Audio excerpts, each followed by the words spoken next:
সেদিন আমরা চলে গিয়েছিলাম খুবই একটা সুন্দর জায়গায়।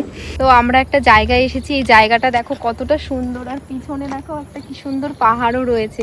এখানে মানে প্রকৃতিটা এতটা সুন্দর যে আর না আসবে সে বুঝতে পারবে না, এত সুন্দর প্রকৃতিটা। এখানকার পরিবেশটা ছিল ভীষণই সুন্দর আর শান্ত। এখানে শুধুমাত্র পাখির আওয়াজ ছাড়া আর কিছুরই আওয়াজ শোনা যাচ্ছিল না। আমি কিছুক্ষণ চুপ করে থাকবো আর তোমরা এই জিনিসটাকে জাস্ট উপভোগ করো।